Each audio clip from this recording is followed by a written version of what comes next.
रत्नभंडार जहाँ गणति प्रक्रिया चली वर्तमान पर्यंत 9 दिन धरी आम कर सारी पाखापाखि 57 घंटा 8 मिनिट गणति प्रक्रिया सरी गणति एवं भीतर रत्नभंडार जहाँ भी गणति प्रक्रिया आरंभ होती असंपूर्ण रही तेणु एवं जेहेतु बाहर चंदन यात्रा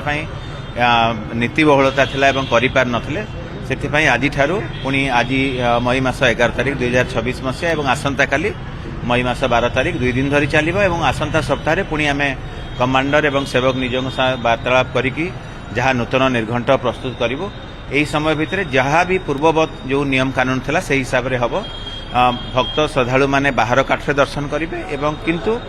महाप्रभु नीतिकांत कौन प्रकार असुविधा हम ना जो पालिया सेवायत माने एवं अधिकृत सेवायत माने रहिबे से माने भीतर प्रक्रिया रे एवं जगमोहन रे मध्य से जाइपारे जार जो मानकर पाली थिबो एवं आज जेहेतु भीतर चंदन यात्रा मध्य आरंभ होउची आमे पूर्व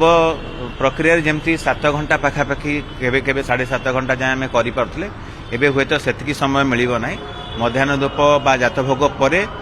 संध्या धूप पर्यंत जो 2-3 घंटा बा जहाँ भी समय मिल से आम उपयोग करूँ एवं राज्य सरकार जहाँ भी अनुमोदित एसओपी अच्छी व्यवस्थावली अच्छी से हिसाब से संपूर्ण स्वच्छतार सहित अधिकृत व्यक्ति मान सम्मुखें से जिनस तेणु महाप्रभु ये दिव्य प्रक्रिया समस्त सहयोग आम कामना कर जगन्नाथ महाप्रभु जमी जो यूनिफॉर्म पॉलिसी रही मान्यवर विधि मंत्री एक बैठक करते जो थी कि लॉ कमिशन अध्यक्ष महोदय पूर्वतन एडवोकेट जनरल जे कि मेंबर अच्छा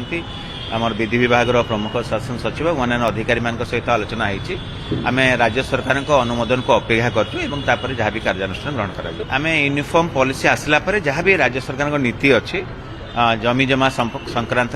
से हिसाब से ही आम कार्यानुष्ठान ग्रहण करुँ कौन हिसाब से कहारी असुविधा हम ना बोली आम भावुँ यही नीति आसीगला जो माने नियम प्रकार जार जमी सेटल हो पार ताकू आम निश्चित भाव में अग्राधिकार देवु।